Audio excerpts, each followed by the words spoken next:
good to see everybody here. Hope you are enjoying your summer and also are uh, are Distant. staying well and safe. Uh, my name is Jaime Guiaga. For those of you who don't know me, I'm the chair of the Carlos Bulosan Book Club. And uh, it's great to actually have this webinar online. It's a project that we in the club have been thinking of doing for the past year now, but with COVID-19, that has really taught us how to do webinar classes virtual. So Or try uh, to. bear with us if we have some glitches. This is our first try, and probably all of you have been joining in different webinars over the last 3 to 4 months while we all shelter at home. So I think I just want to go ahead and officially start this webinar class. Welcome everybody. We have, along with myself, I also have 7 other members of the Carlos Bulosan Book Club and Friends of Echo Park Library, and of course our featured speakers, Florente Ibanez and Carol Ojeda-Kimbrough. So let me see here. I'm going to share, I just want to briefly share the agenda with everybody. So as you can see here, I'm doing right now the introduction, which should be nice and brief. And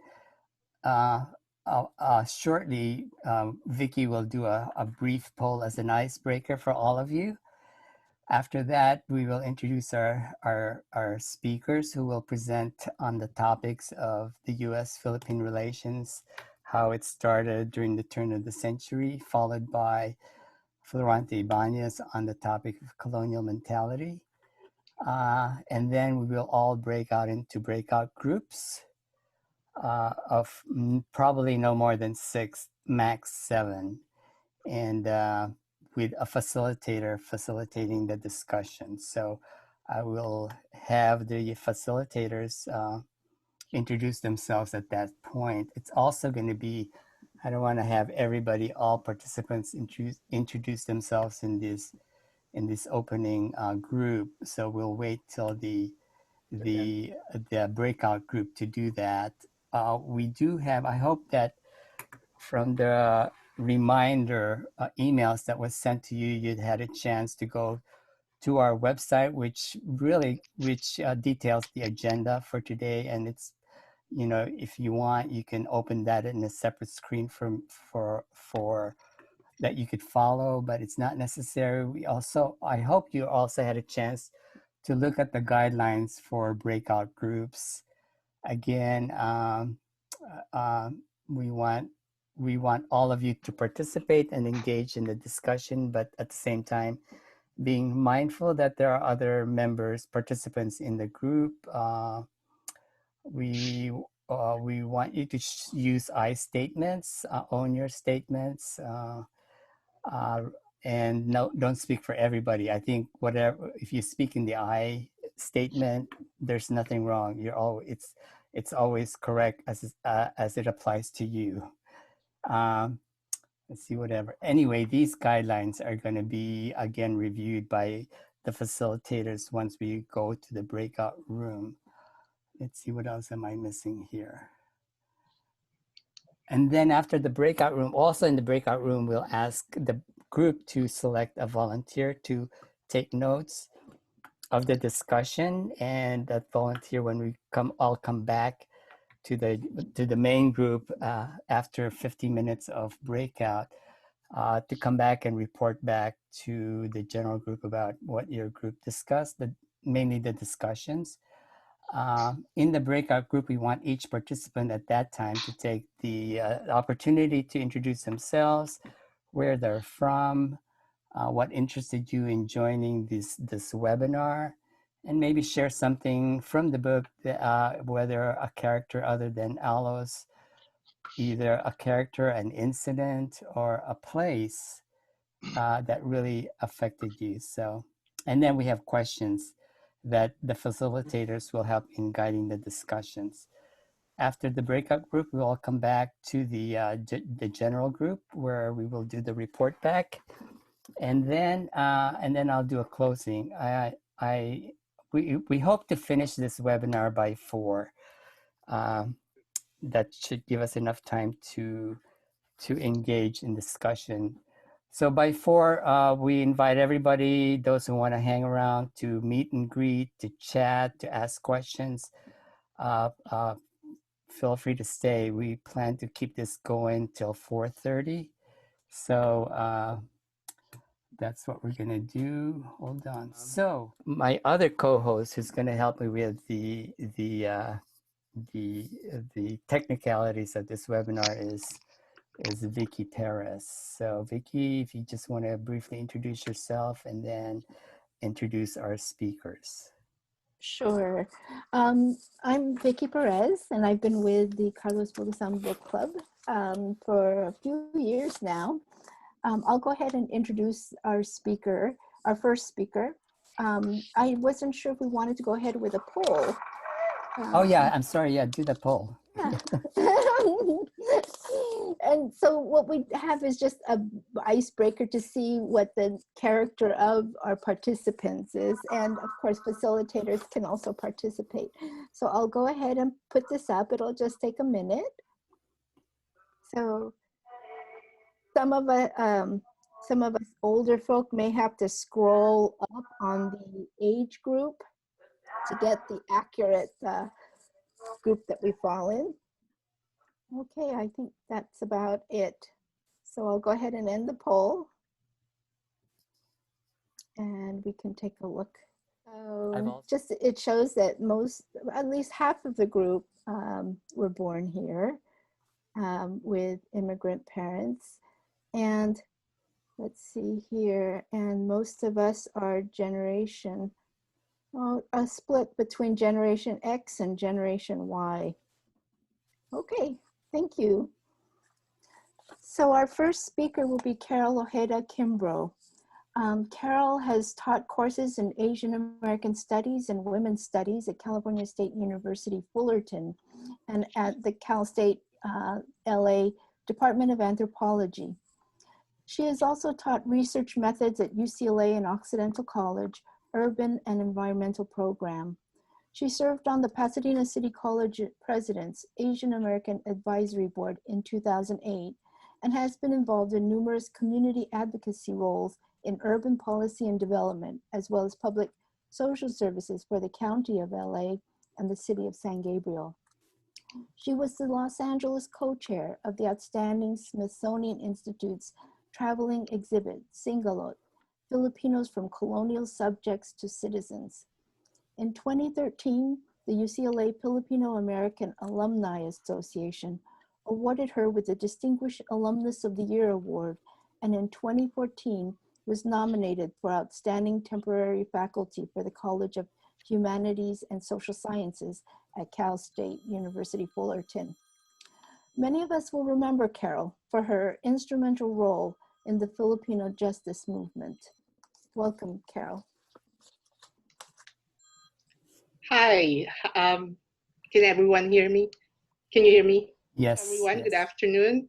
It's really wonderful to be here, and thank you to everyone who signed up. I want to say I recognize some of you, but I can't see you, and the only one I can see is Mark and the other speakers. I'm happy to be a part of this panel discussing this important historical narrative because it truly resonates with my own experiences as an immigrant who moved to the US in 1975 when I was 19. Back then, as a newcomer, I had a very different view of Filipinos in the US.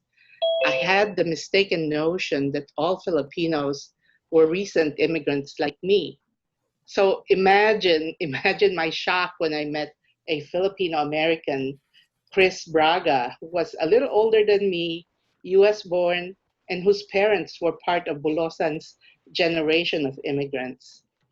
Meeting Chris and others like him led me to this book where I learned our history as an immigrant community in the US.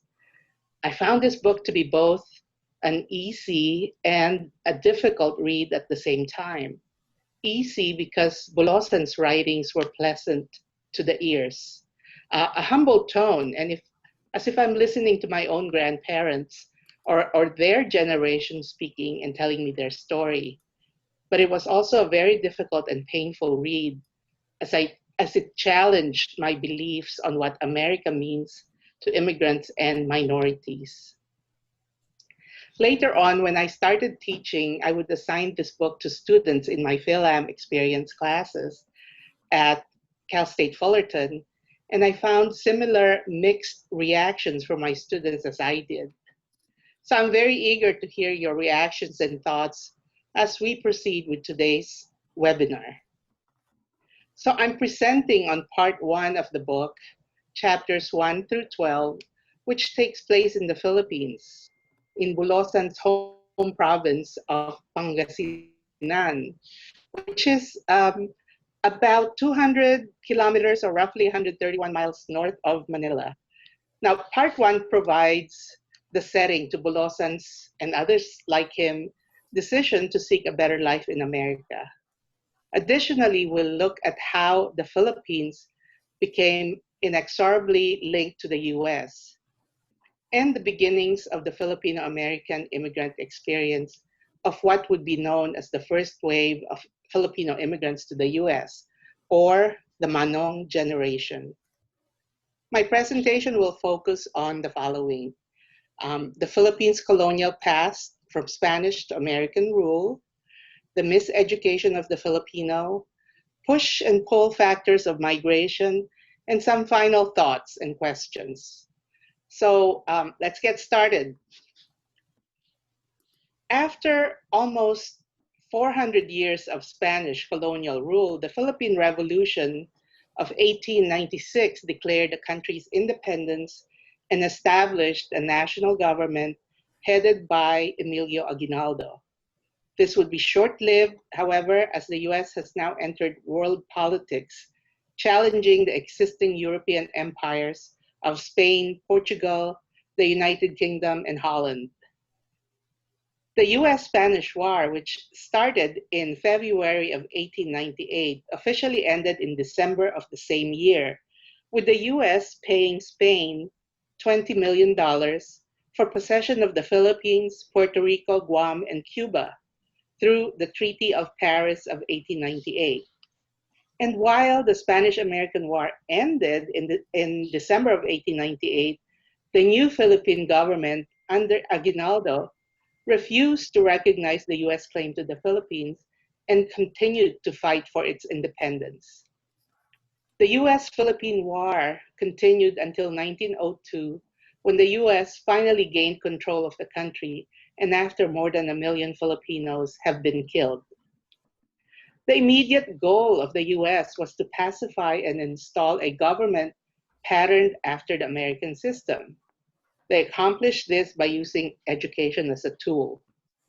The Americans made education available to all Filipinos, which was not the case when the country was a colony of Spain.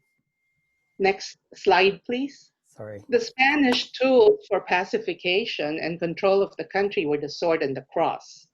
Their priority was to baptize and save the souls of the Indios, the term they used to describe the natives of the islands. Under Spanish rule, educational opportunities were only available for the rich or the elites, or the ilustrado class. The teachers were Spanish priests who taught using the indigenous languages of the particular region or provinces where they were assigned. Next, please. The first American educators arrived via a ship called the USS Thomas, and these teachers became known collectively as the Thomasites. The Thomasites were sent by the United States government to teach the Filipinos American values and democracy. Next. With the arrival of the Tamasites, the U.S. established a public education system in the Philippines where the masses of Filipino people could receive an education. By the time the U.S. granted independence to the Philippines in 1946, the country had the highest literacy rate in Asia. Next, please. Now, this is a picture of Auntie Helen at Kawili Brown, and many of us from our generation and up to Mark's generation were fortunate enough to get to know Helen Brown. She was the daughter of a Tamasite who married a Filipina, and she became a teacher. In fact, we believe she's probably the first Filipino to graduate from UCLA. And she founded the Filipino-American Reading Room and Library. So I just wanted to show that as our Los Angeles link to the Tamasites. Next slide, please. In contrast with the Spanish teachers who taught in the indigenous languages, the Tamasites used the English language as their medium of instruction. The arrival of the Tamasites also made Filipinos to value education. Filipino students were either given a scholarship or had the means to do so, were able to go to America for higher education. They were called pensionados, and they came to the US to study in various colleges and universities in the early 1900s. Many, in fact, were being groomed as future administrators of the country's government and infrastructure. Excuse me. But national scholars, such as Renato Constantino, viewed American education as an instrument of American colonial policy designed to divide society and hinder the nationalistic development in the Philippines. Others have argued that while mass public education has benefited the Philippines and the Filipinos, including having a common language, which was English, and that common language helped unite the country, it also had negative consequences in terms of colonial mentality. And this will be discussed in more details in the next presentation by Florente Ibanez. Part 1 of the book illustrates the economic downfall of Bulosan's family in the Philippines during this period. From having owned several hectares of farmland to losing their main source of income 1 hectare at a time, until finally his father, the breadwinner, loses everything and becomes a tenant farmer. The family also experiences the death of 1 daughter and the birth of 2 more. Alice's older brothers have left one after the other, either starting their own families or going to America in search of a better life. These events and the books he read about this faraway country affected Bulosan's decision to follow his brothers to America. And leaving one's country of birth and family behind are influenced by the push and pull factors of migration. Next slide, please. The push and pull factors of migration are the push factors are those that drive migrants out of their home country, while the pull factors are those that are responsible for dictating where the migrants end up and are associated with the area of destination. Now, what are some of these push factors? Economic is always number one. People who are trying to escape poverty, unemployment, lack of opportunities in their home countries cite economic as the main reason why they leave. Political, wars, religious persecution, ethnic cleansing, resulting in refugees and asylum seekers is another reason. Environmental events, natural disasters. The famine in Ireland pushed many Irish citizens to leave for America in 1845. Now, on the other hand, the other column is the pull factors. In the in the receiving country. And what are some of the pull factors? Economic opportunities, better jobs, higher wages, higher standards of living. What are some of the pull factors? Economic opportunities, as I said. In terms of political push factors, you find political and religious freedom in the receiving country. And what's in it for the receiving country? Often there's a labor shortage, and availability of cheap labor leads to a demand, an active recruitment of workers from others. So the hardships faced by the Bulosan family, where they were the push factors that drove Carlos and his brothers to seek a better life in the US. The question, however, that still begs to be answered is, how was it possible for these young Filipino men to just decide they would go to America? Weren't there any immigration laws in place? And to answer the question, we look at the economy of the US in general and the West Coast in particular at this time and see how these factors fit the pull factors that attracted the Filipinos. Next slide. Okay, the US economy was expanding with a growing market, and which led to a move to the West Coast. The West Coast was considered the doorway to Asia, a big market, especially China, and eventually outside its western borders to open trade opportunities with China. The West Coast economy was mainly tied to extractive industries with low capital and were labor intensive. For example, agriculture, mining, timber, and the railroad industries. But these industries in the West Coast were faced with a severe labor shortage. Why is that? Well, Native Americans, who were the typical source of cheap labor? Well, Native Americans have been forcibly removed or decimated. The European immigrants settled in the east and northern states. There were not enough of them to move to the West Coast and provide the labor needed. And African Americans were still in the South and the North states.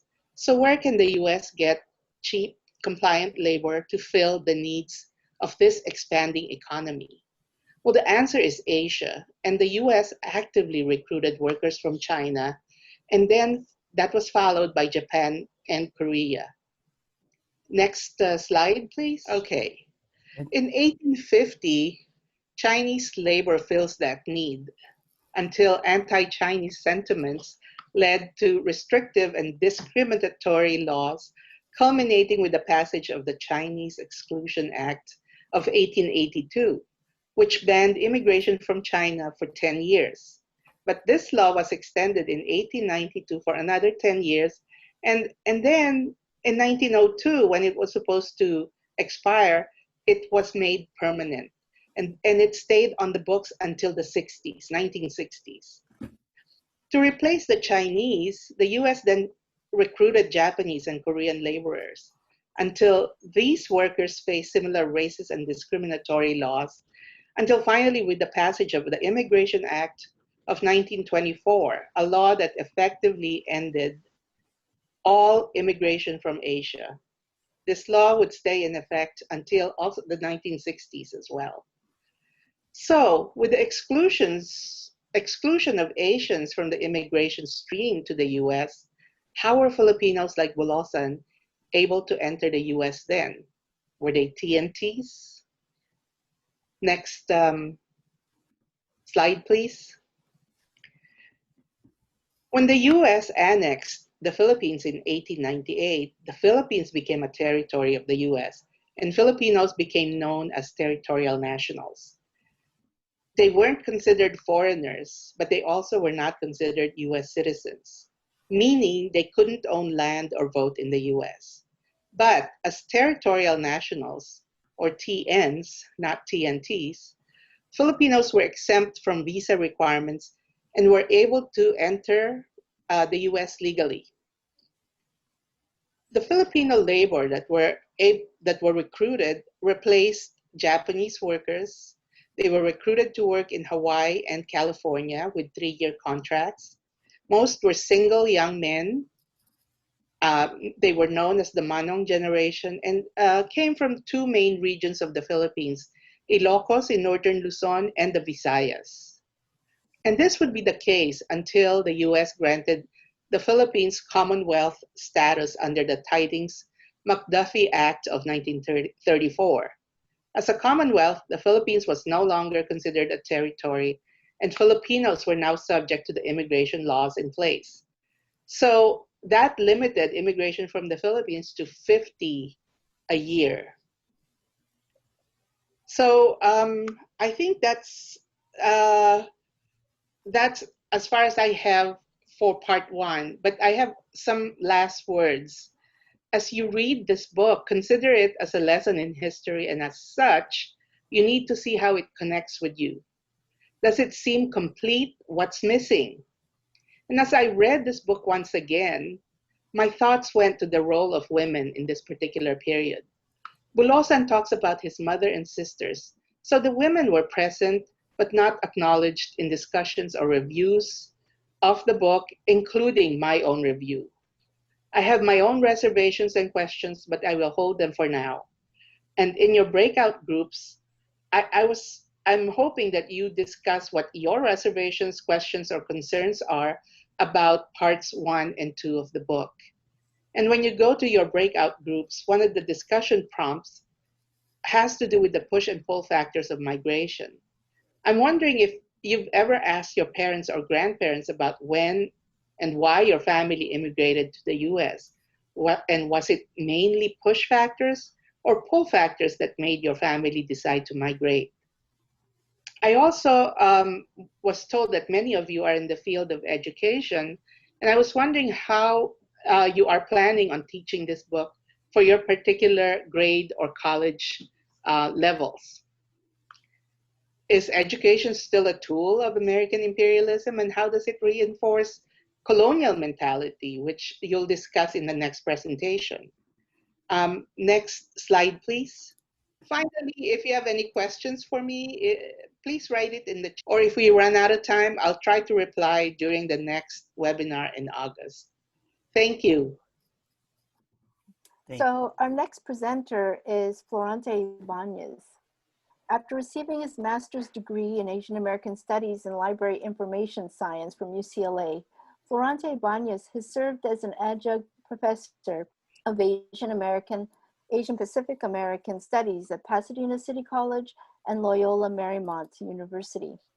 He recently retired from the Loyola Law Library and currently is their manager of library computer services and archivist.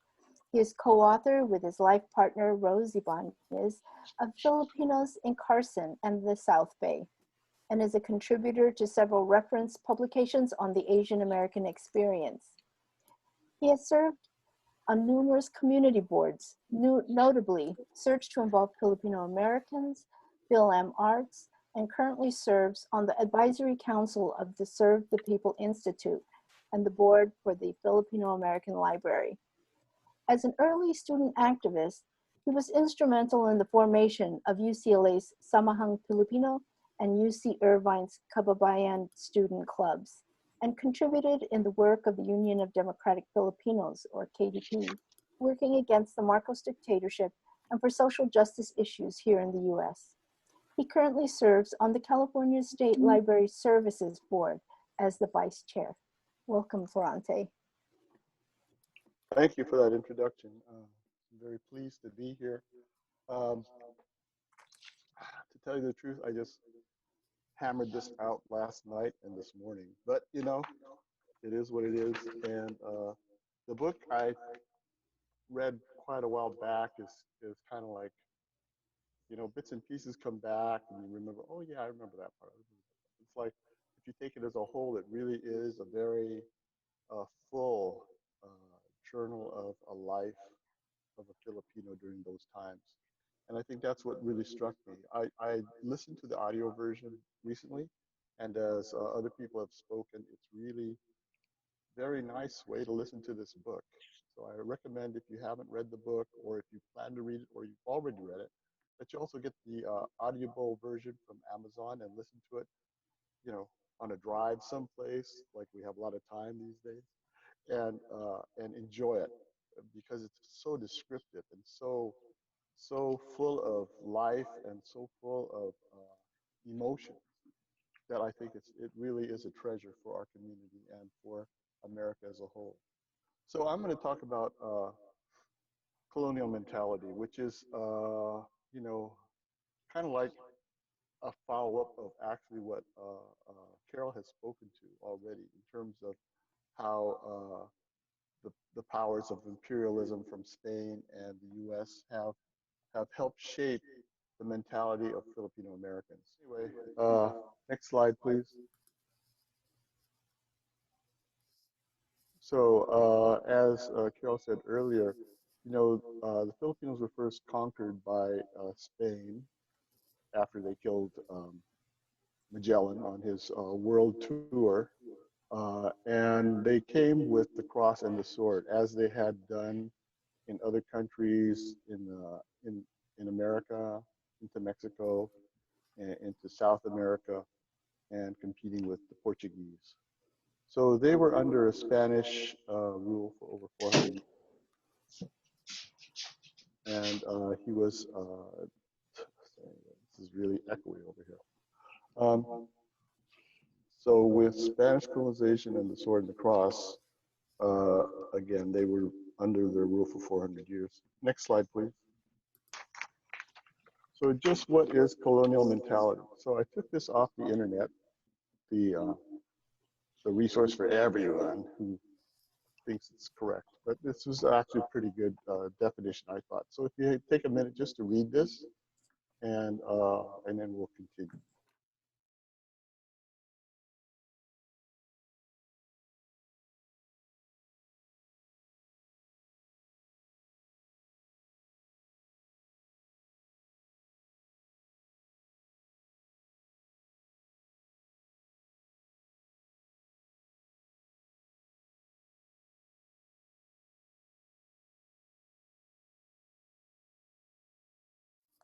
Okay, I hope folks have had a chance to read that very briefly. It's a very good definition, I think, of what colonial mentality is. And it's often stated that, you know, Filipinos suffer from this as well as other colonized people around the world.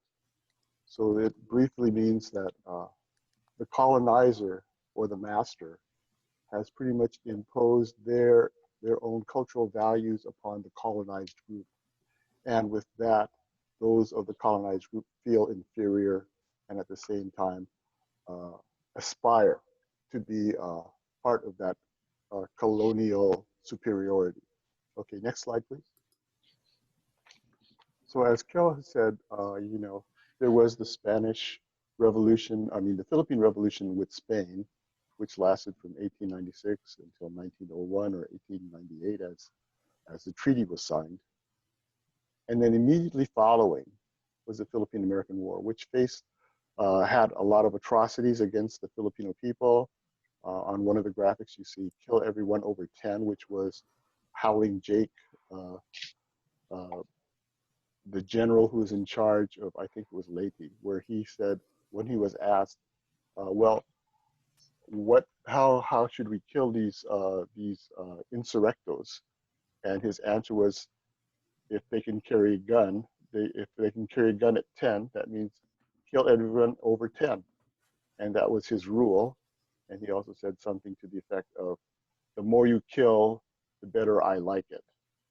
And on the left, you see a trench where Filipino soldiers have been basically, in many cases in their villages, lined up after they dug a trench and shot dead so they could fall into the trench and just be buried. And this was the case of many villages in the Philippines. Next slide, please. So again, very briefly, the Philippine Revolution, the timeline of it beginning in 1896, 1901, this is with Spain. So they were at the verge of independence of their own, and they had declared independence on June 12th, and declared themselves a democratic country based on a lot of the principles that they had learned from the United States Constitution. And in turn, what happened was Americans came in proposing to Aguinaldo, who was the general and also the president at the time, that they would help him rid themselves of the Spanish, because the Spanish-American War involved not only the Philippines, but also Cuba and Puerto Rico and Guam. So as part of that Treaty of Paris, the $20 million also paid for all of those other countries. And the US decided, because it was in a mode of manifest destiny, of moving from the East Coast to the West Coast, genociding the Indians along the way, and wanting to become as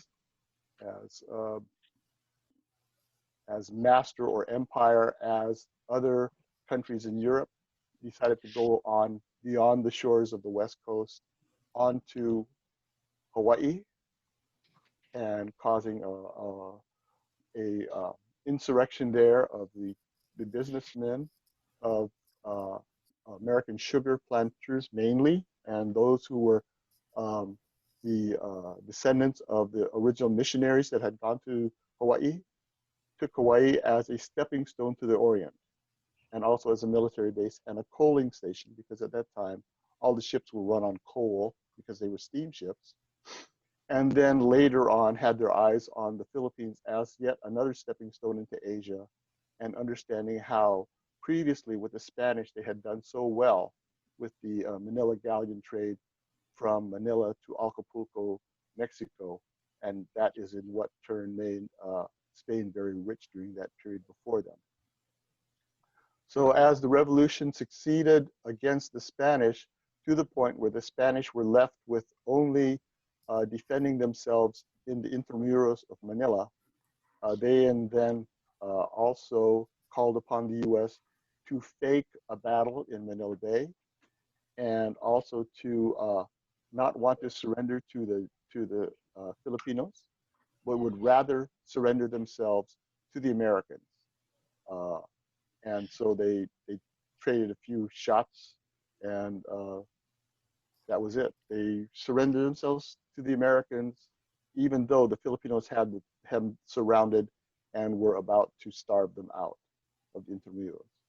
So this is what happened in terms of how the Philippine Revolution was traded off for the Philippine-American War, which originally was called just the Filipino-American Insurrection, and then later corrected, especially with the Smithsonian and the US government, to understand that it was actually a Philippine-American War, that we were at war with a sovereign country that had already declared themselves to be a democratic country.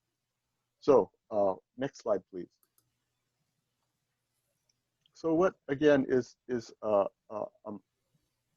colonial mentality got to do with this? So there is a thinking among Filipinos, as we see in the book, of how they see themselves and view themselves as being distancing and at the same time trying to assimilate into American society. So FOBs, is the more the slang term for fresh off the boat. As more generations are removed from arrival, they feel more superior to those who are just coming.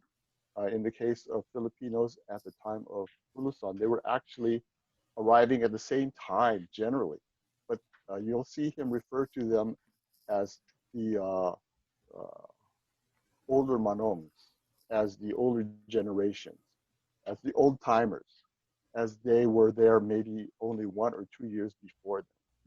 And this is during the whole pull factor from Hawaii and from the West Coast to bring cheap labor to replace those Chinese and Japanese that had been ostracized and rejected by American society as being not worth the time, even though they're cheap labor.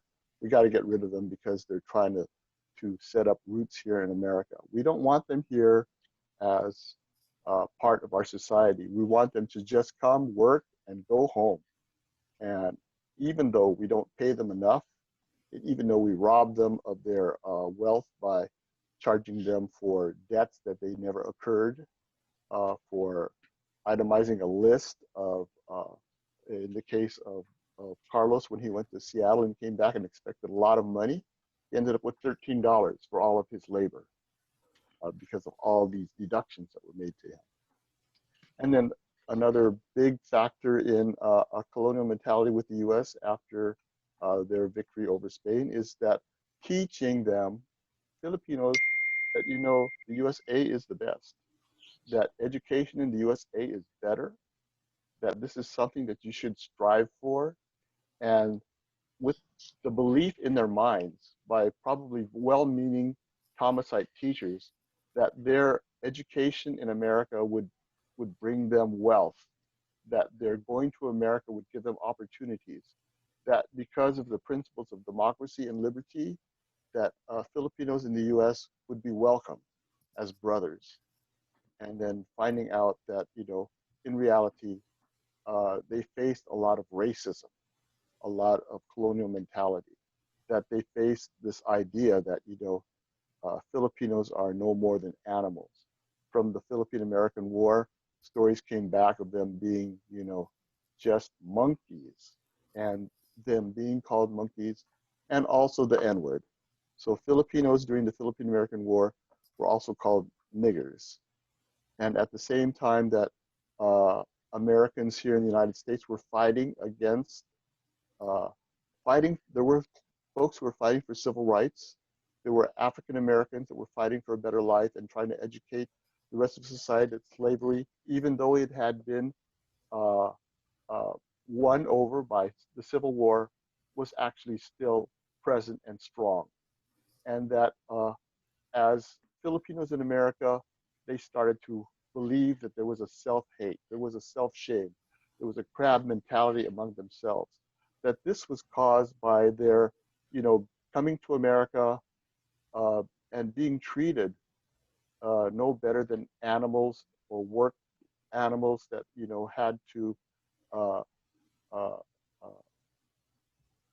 obey under the white privilege of men, of those in power.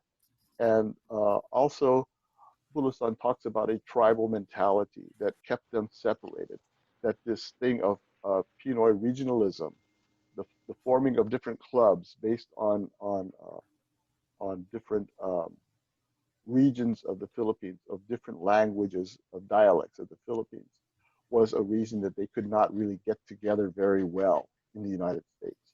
And so they fought against each other. This idea that, especially from the Spanish, that they were envious of white privilege. This can be seen now. In fact, I saw something recently about, you know, when they tried to find out how many dark-skinned women in the Philippines were in the media business, were in the entertainment business, you find that most of them are mestiza, or that they have very light skin. And that this is even today something that gnaws at a lot of Pinoy women, that they feel like to be accepted more, to be liked more, to be prettier is to be lighter. And they do things, papaya soap and so forth, to try and lighten their skin even more. There's also this American idealism that brings up this thing for, you know, you really have to have this crab mentality. You have to have a strong aspirations for upward mobility. In other words, make lots of money, wear flashy clothes, have an image that is becoming of yourself, that you feel like you are somebody because you have a nice Macintosh suit, or, you know, which was the predecessor of the zoot suit back in the day, and also that you make a lot of money. So if you're a gambler, he talks a lot about how people are always pulling off fat rolls of bills, and how they have this, you know, spending lots of money, having lots of money as a gambler by cheating other people, by robbing people, that this is how you gain upward mobility, because the stacks are against you. So really, we're talking about American values, which are WASP values of this strong individualism, of, you know, how they feel about other people being inferior, and that in that way, Filipinos here want to lose their language and their accent, which also was the case of my own family. Uh, I'm second generation. My mom was born here, parents of labor contractors. My dad was born in the Philippines. They were both from the same town of Ilocosur, of Sinai, Ilocosur. And their thing to us was to lose our language, to lose your accent, so you could assimilate, so you could be part of the American dream, so that you'll be not uh, uh, ostracized because you have an accent or you have a language problem. Next slide, please. But there are positive cultural values that Filipinos had coming here from way back before the Spanish were even here. So there's these terms that I'm actually not familiar with a lot because I was not encouraged to learn Ilocano or Visayan or Tagalog or any of those languages, because my parents taught me you don't need to know that. You just need to know how to study hard, get a good job, and help with the family and do all those kinds of things. So a lot of times you'll hear about the Bayanihan spirit or the Kababayan spirit, where you are countrymen, where you help each other, where you support each other, where you help each other uh, in the peasant villages, even though it's not addressed in the book so much, that people would help do house raisings or barn raisings, where they would help each other build their house or build their barn or build help with their farm or whatever, even though they were not blood related. There was also a strong uh, affiliation with a matriarchal society in the Philippines, which, to some people doesn't mean anything. It means, well, it just means that you follow your mother's bloodline instead of your father's bloodline. But with this, it also meant that women had a place in society. It meant that women were in many cases the purse holders or the ones who knew a lot about what to do in the family. There's a lot of heritage around the Babayan, who were the ones who were also treated with much respect as important leaders in their villages, as those who were the storytellers, the caretakers of history, as well as the uh, the uh, the healers, the doctors of their village. They knew a lot of the arts of medical care, uh, of using herbs and so forth. There was a lot of family as a priority over self. That idea of sacrificing, as so many times that uh, Alos or Carlos would get money stuffed in his pocket by his brothers because they knew he was going to go do something else. He was going to leave town, or he was going to try and start something new, but they didn't want him to go broke. They would stick some cash in his pockets and let him go. There's all this inside of kapwa, which is relatively new to me, but it's this concept that reflects the notion that you're not by yourself in humanity's whole, that you're defined by your relationships with others. And so kapwa is like a unifying spirit that, you're part of the community and the community is part of you. And then this whole also utang ng laob, which back in the day with Uncle Roy Morales, he would bring this up and we would talk about it. It's like this idea of debt of one's inner self, that you have a debt that you have to repay. You have to repay your finances for a loan. You have to make sure that you are in tune with other people's needs, that you help out whenever you can. It's all part of this mentality of these cultural values that were very positive in our society, part of our mentality before the imperialists came from Spain and from America. Next slide, please. And then we have these negative American, WASP, white Anglo-Saxon Protestant values and stereotypes that we've learned, that he learned, that they all learned, that, don't think about others, think about yourself. It's just you, and you have to make it for yourself, the idea of property. This was particularly pushed against the Hawaiians who had no idea that property belonged to somebody, that it belonged to everybody. Same with the Native Americans.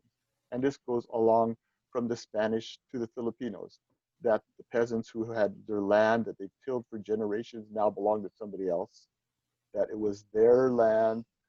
In the case of the father losing all of his land because he had to take loans out on it, that it belonged to somebody who was rich in Manila, who never came to the land, but he would get all the money from whatever was being raised on the land and it belonged to him.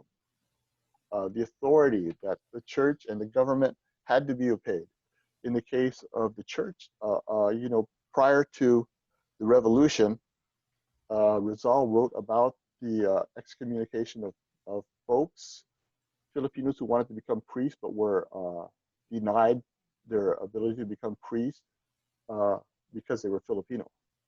And then also even the laws here in the United States where it was a law, it was against the law in California to have anti-miscegenation laws where you could not marry a white woman, basically. Or that it's not just a matter of wanting to, you could marry other races, but you could not marry whites. And then the weirdness of, at that time, Mexican women were considered white. And so that was even the case where folks here in Los Angeles had to go down to Tijuana to get married if they loved a white woman, or even a Mexican woman. And then the rich controlling the poor. So there's talk about in Stockton how Julio told him, or was it one of the other guys, the guy who owned the restaurant, told him, don't go to the Chinese gambling lords because they run everything. And that's why the Filipino Federation building is burning, because these Chinese gambling lords controlled the banks, and in turn, they didn't want to upset the farmers. Had to get loans from the banks, and it was all in the Chinese gambling lords, and also the whites who controlled the taxi dance halls. Anybody who was making money off the Filipinos didn't want to change the status quo. In Stockton, that's why he was warned, stay away from Stockton, because this is where Filipinos are being exploited the most, and don't come back until you're ready to fight. So that was encouraging for him. But a truth he had to learn the hard way. And then also the whole thing of, since the war and being called niggers, and that minorities, Chinese, Filipinos, in the case of the Macario's boss that had the nice house, I think it was in Beverly Hills, that, the discussion over dinner about how they liked blacks more than, and Chinese more than Filipinos because they knew their place. And then the fear that all these minorities are just sex crazy for white women. Where does that come from? I mean, if you're a young man at the time, and that's all there were, very few Filipino women were allowed to come to the US because of cultural reasons, that, the only things left for them as young adolescents, teenagers in many cases. Remember, when Carlos came, he was 13. And then also that, white women are to be put on a pedestal. And so this was also another breaking point between the competition for labor was also a competition for white women. But then you also have to understand, a lot of the women that worked in the taxi dance halls came from poor families themselves. They came from the Dust Bowl. They came to the US, they came to the West Coast because they had no more land. In the Okies had no more places to go, and they were coming into California because they heard there was work. So there was also this avenue for their daughters to work in these taxi dance halls and be the subjects of adoration by these Filipino men who were young, strong, very handsome, very dashing in their suits, and borrowed cars. They didn't all have suits. They shared suits. They had shared cars, so they could have that feeling of being somebody, the feeling of being that they had a place in American society, like they were trying to assimilate. And then the fact that white Christian moral values can never be uh, uh, learned by these savages from the islands, or these Negroes, or these Chinese, or these Japanese, that they will never have white Christian moral values like white people. And so that's why they are so inferior to us. And that's why we have a right to treat them as no better than slaves or work animals. Next slide, please. So here's an example of coming together to get along and to learn from each other. So this was back in when I was attending the American Library Association conferences. One was held in New Orleans, and I had the opportunity to listen and speak to one of the descendants of the many, well, not so many these days, of the actual Filipino descendants that built uh, the Manila villages in New Orleans Bayou. So this is Rhonda Lee Roucho, who's in the red. She's Pinay by I don't know how many generations, but she has relatives that are blue-eyed and blonde, and but she can trace her roots back. And this is all something that I learned very early on from my colleague and dear friend Eloisa Borja, who connected me with them, as well as did the Filipino American National Historical Society, to seek out Rhonda and other relatives in New Orleans. And also I had the opportunity to speak to Marina Espina, who did all the research of Filipinos in Louisiana and how they came during the Spanish galleon period and settled even before there was an American nation, before the American Revolution. They were in Louisiana swamps, having settlements and villages and marrying out, because the history of Louisiana is that they were actually French before the acquisition of them of the territory, the Louisiana Purchase, well, by I think it was it Jefferson? I'm not sure, but anyway, the fact is that they had villages there and Filipinos settling in the United States prior even to the American nation having its revolution. So it was very enlightening for us to learn this and to how we can understand and how their generations got along with the local people, how they got along with the Native Americans, how they intermarried with Caucasian people, with Irish people from other settlers in the area, and so it was very enlightening. Next slide, please. She's still around too if you want to catch up with her. She's on Facebook. And so I come to the conclusion now of what we need to do is learn more, coming together to be self-educated, like Bulosan himself. He self-taught himself. He self-taught himself. That's not right. He taught himself English and how to read. Also, he was a big fan of going into the Los Angeles Public Library, the Central Library.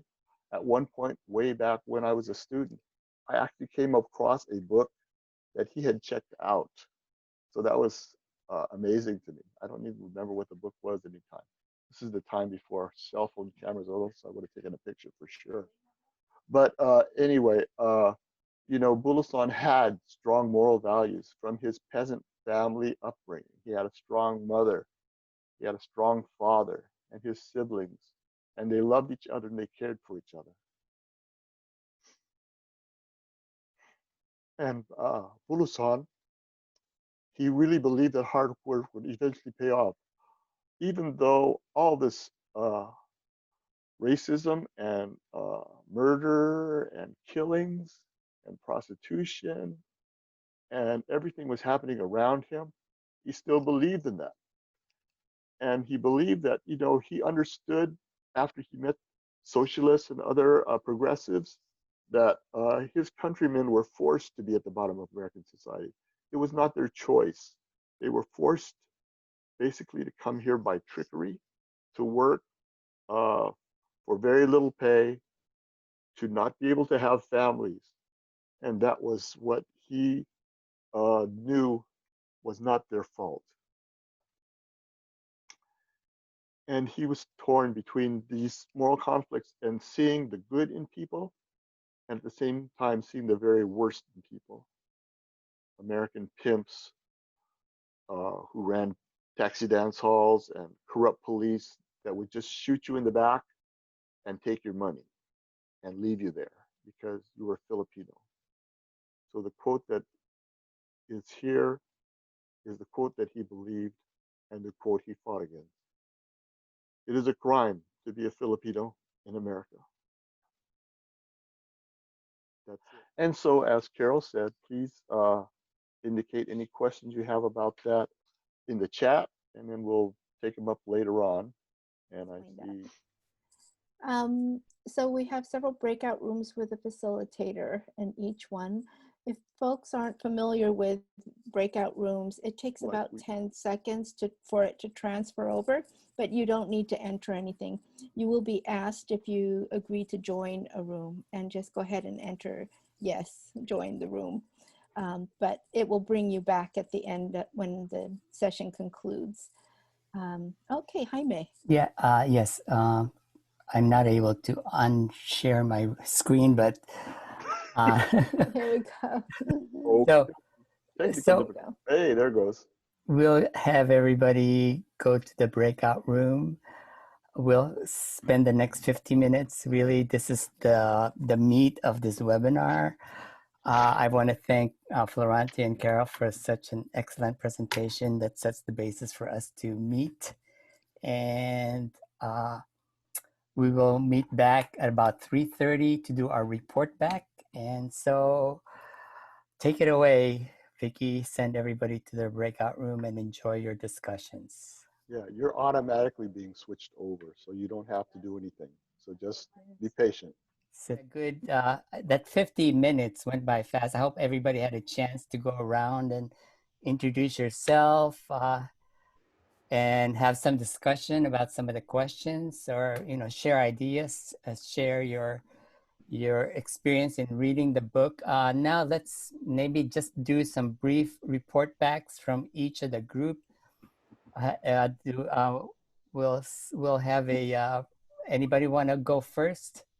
Or I don't know, did the group... You have to unmute, if you're going to do the group, you have to unmute Gerald.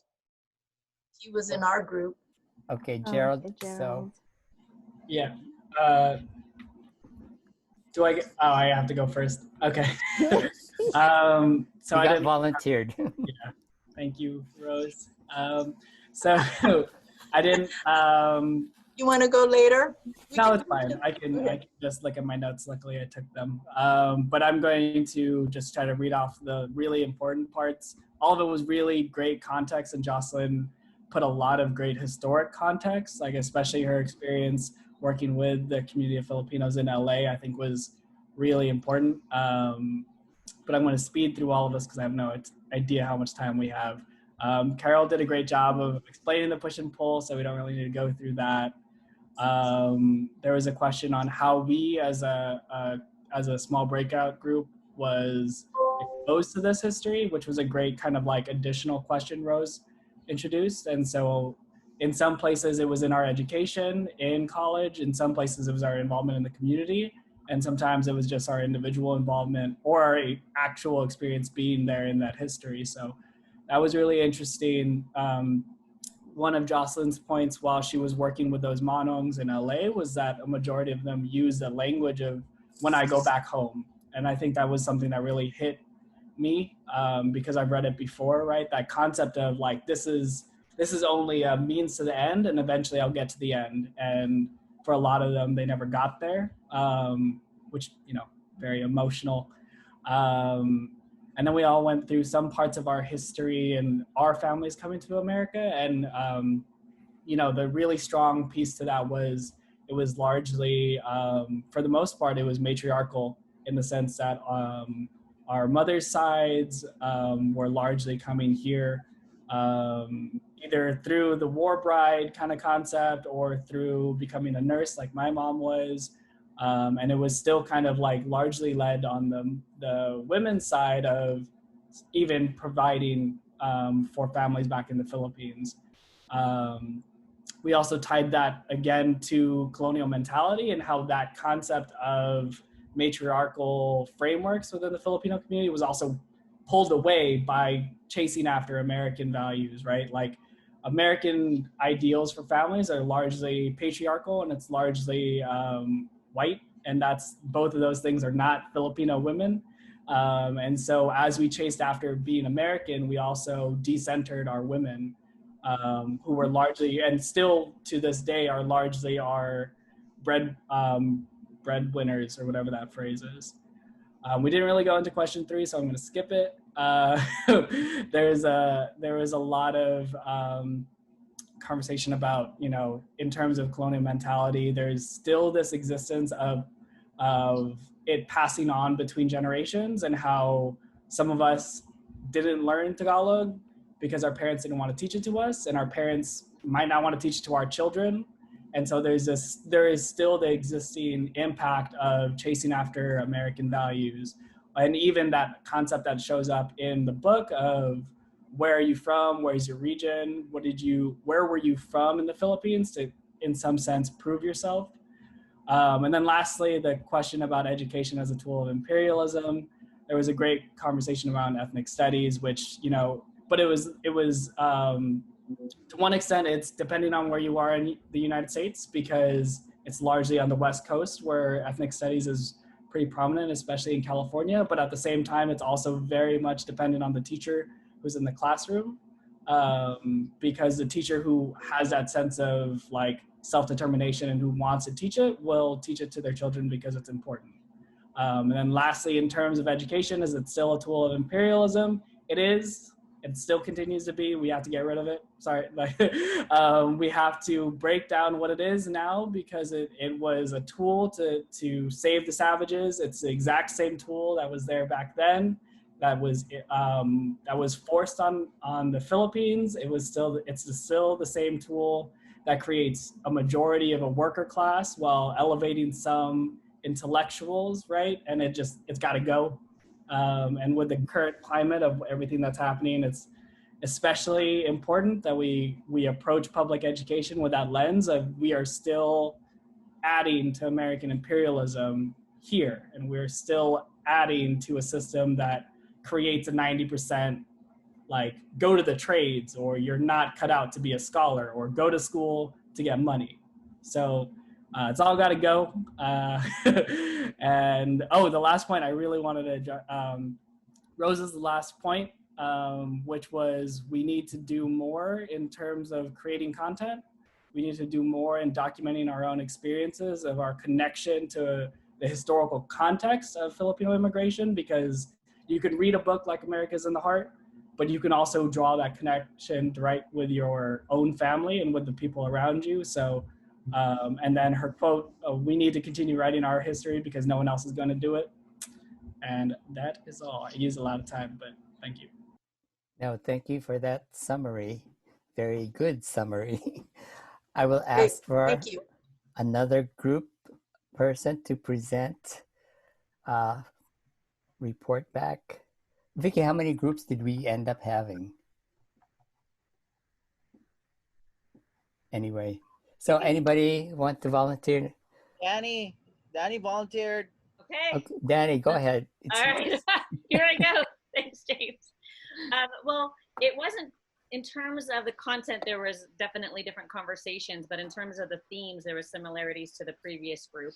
And rather than talking specifically about each question, we kind of were telling our own stories, and then organically these two main questions really guided our conversation around the question about education and is it continuing to perpetuate colonialism and imperialism, as well as the question about why aren't we telling more of our stories. And through our own individual experiences, we talked about kind of how we came to this book, our experiences around the need to speak up and to use your voice. And it seems like all of us are in fields where we have opportunities to do that, whether it was in education or in health services or in politics.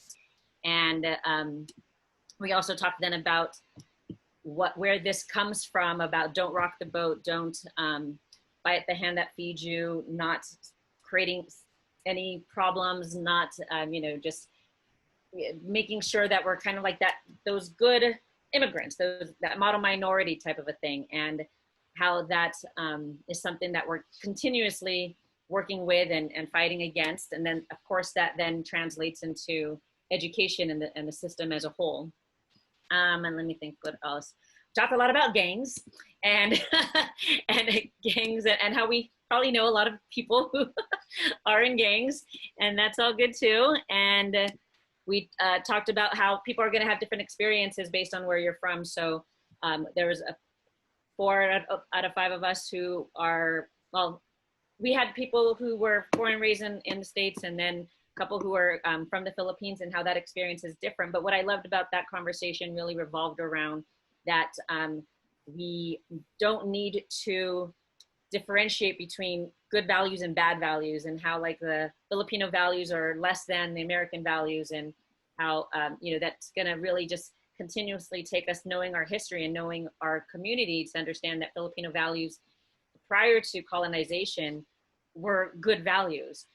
So a lot of it was really about how we just have to continue to know more, to dig deeper, to understand our history, and how this book, and I like the way that Mark said it, 8 decades later is still making an impact. And probably Carlos Bulosan didn't know while he was writing it that this was the work that was going to continue to happen with a group of people online using his words to still unpack and work through a lot of the challenges that we're having today. So just sit with that for a moment and say, wow, like what was happening back then, even though I, for example, can't personally relate, can still use that story to help me and my community go through what we're going through today.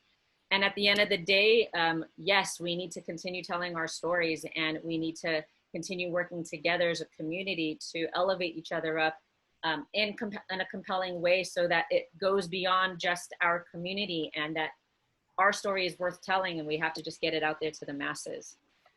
Mark, Jaime, James, Gabriel, did I miss anything? Great job. Okay. Good job.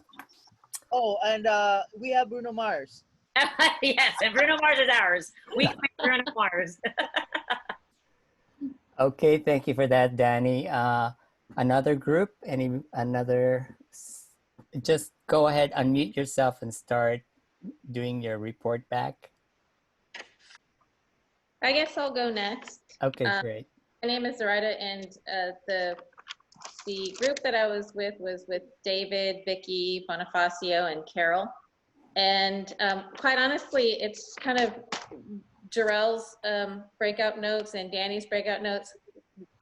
We kind of had an informal discussion of our questions, but it kind of lines up with what everybody is saying about telling your story, and just the cross section of the way that all of us have immigrated here, come from the different perspectives of like the pensionados and I don't know, doctors and education on their ways of coming here. So I don't think we need to go into that, because it's kind of along the same lines. But just to bring up an interesting, I haven't read the book, so unfortunately, I mean, in hearing all your stories, it's I can't wait to read the book. But one part of the book that we talked about was David asked the question on what was one of your favorite parts, and in the book they talk about where he finds a room full of trunks with different people's names on it, and he was able to look through and see what was in the different trunks. And again, I haven't read the story, but basically it relates kind of back to what Danny, to me, was saying about why not why aren't we telling our own stories? And for some people, they have that ability to look into their family line's trunks. Not all of us do. Like, for example, Carol she came to the United States when she was 19. for political reasons. And I don't know if she's returned, but she doesn't have a trunk that she could pass on to her family. And I think the important thing to gather from our discussion and listening to what Danny and Jarrell pointed out is that it's important for us to create these trunks in the form of our history, not only the Filipino Americans that have immigrated and the stories back home, but also personally, your story of your family and the struggles and how they got here. And that goes down, that should be the trunk that you pass on down your family. So that's one perspective of things that we discussed. And the second thing, the question of the colonial mentality that was created by both groups, the Spanish and the American impact. And we kind of discussed, went back to what Florante had mentioned about, well, for the Spanish impact, it was the religious take that most Filipinos are Catholics because that was the forced religion upon them. And so that's what they identify with. As far as the American aspect, it was going back to what Florante said about losing your language, trying to lighten your skin color, which is kind of a loss of self. And in subconsciously, I think those, I wouldn't say I think, but I think the gist of our conversations is that those types of self loss of identification still exist today. Like there, you still, it still perpetuates itself. And which is why Danny's message is important, that we need to take more action in telling our stories so that the generations currently and future understand that when they are self-hating or what have yous, or not appreciating their culture, it has to do with the initial impact of the colonial mentality.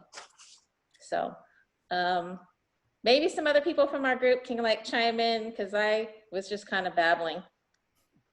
Vicky? You did great. Yeah, that covered it. That was very well portrayed. Okay. Good job.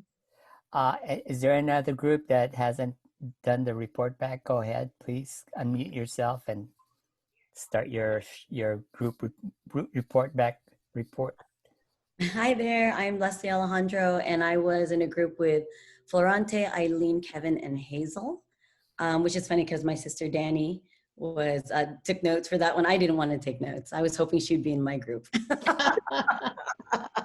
So we talked about colonial mentality and how it was forced upon us. And Florante asked, did we feel that it existed? Did we feel that it was, we grew up in our lives? And of course, all of us said yes. We talked about, somebody had mentioned that he found fascinating his last name, and because he trying to connect with his last name and what that meant to him and what it meant to him when he was in school, and how comfortable Latinx students was able to connect with him because they recognized his last name, but not him himself didn't really have a connection to it because he found out that his name was a town in Spain, and so he didn't really connect to that part of it, but knew that he was stuck with it. I'm going down my notes here, and fascinated with the ideas of being the Filipino-American experience, and how it connected him to his name. Florante had asked us a question that he says that he asks his students, and who do we think writes history? And he mentioned that winners write history. So talking about how objective history is supposed to be, but how subjective it really is because of the people who write it. We started discussing actually our unique view of being being Filipinos in the US education system, and the perspective that we were taught and that we were fed, and then being able to read a book like this and then seeing it from a different perspective and how we could just understand a little bit more about our culture and where we actually came from, and kind of like talked about the eye-opening and or the waking up from what you thought life existed like here in America, and what you end up knowing what our ancestors or the people generations before us had to go through for us to even exist in this space. We talked a little bit about let me see, hiding historic events to line up with their narrative. We brought it, like everybody else had mentioned as well, to what is happening now and what people are discovering, how much history is hidden from us or written differently to kind of fit the narrative of what they want us to believe, the US ideals are, and how people are now fighting and pushing to actually put the truth from other cultures and what had happened for, the US forefathers to get to, to the place that we are right now. We talked about how America gives us opportunities, but the opportunities are at the bottom, and what the immigrants had come in thinking that what kind of opportunities that they had, but because of survival and trying to find cultural connection, they ended up doing criminal activity. And then Florante said, in order for us to really talk about our history, really move forward, like Danny and Jarell and Zoraida had spoke about, and telling the stories that we need to tell, that we need to organize. So these are kind of in a nutshell. Am I missing anything, guys? Sorry, I'm like just going through bullet points right now. You did a great job. Thank you. Thank you. Is there any other group that we've missed that hasn't reported yet? Is that it? That's it? Is somebody raising their hands? Otherwise, great. I'm glad. Thank you again, everybody, for joining. It's 10 minutes to 4. We're gonna end at 4 o'clock. Those of you who want to stay, please feel free. If you just kind of want to hang out and talk to other attendees, but I will stay. Hopefully, some of the other friends, board of the Friends of Echo Park and CBBC will stay. But having noted that, everybody will immediately get an email evaluation and feedback form. Please fill that out, because that will help us in improving this webinar class. You will also get the link. I think I've sent out the link already for you to register for the session 2 in August 22nd. Please do that. It will be officially open on our website for other people who want to join, but we're giving you all first priority to do that. So I hope that all of you will return and engage with us in this class. Library is located it's actually just outside the boundary of historic Filipino town in Los Angeles. For some of you who are not local here, just a little bit about this library. It's the only public library that has a Philippine heritage collection. We have about over 500 titles in our little collection, but it was part of our community service to establish that. And the second program is this Carlos Bulosan Book Club. But if you would like to check our website, it's friendsechopark.org. And, we would like to invite you all to become members. It's $10 a year, and it will help us continue our programming for the community. So does that cover it, James? What was the other spiel? Yeah, so go to friendsechopark.org, and there is a link there to become a member, a sustaining member. For $10, you get exclusive access to events like this, and exclusive priority access to the monthly, once it resumes, book sale, where you'll find amazing titles there, and have a chance to work with amazing folks supporting historic Filipino town and the library. So there. Okay. All right, everybody, Another. I'd like to add, this is David Rockello, president, and I'm assuming that I've been also rose up to the level of executive director now because some of our letters while we were getting funding.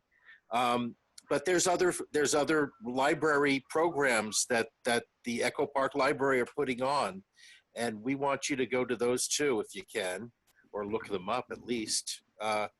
And Jocelyn did a great job of explaining, you know, what we all do as a library group, as a friends group. But the most important thing is that people take out books from the Echo Park Library. You can do it digitally or online. And like I said to my group that we were, the Breakout Group, you can pick the books up with no contact and read Carlos Bulosan's book or any of the other wonderful books in the Philippine Heritage Book Collection. So I want to thank everybody for showing up today. I want to say, Jaime, you did a stellar job of putting this all together. And Carol and Florante, amazing. You know, I've learned so much from both of you. And all the participants, you all had something different to add. And this is all part of the tapestry, the fruit salad that's supposed to be America. Not so much a melting pot, but more of we're all different, but we can all be working, you know, to make this country a better place. So thank you all. And with that, I'm hoping to enjoy the fellowship of the merienda. Okay, great. Thank you for that, everybody. Another link that's also easy to remember is www.cbbc, that stands for Carlos Bulosan Book Club, cbbc.club. So if you get to the Carlos Bulosan website, you'll find links to the Friends website and everything else. So that should be easy enough for you. And we have it all in our mailers. So, but definitely check our website out. And I think that's it. We have officially ended this webinar. Have a nice weekend. Hopefully we'll see you on the 22nd of August. So.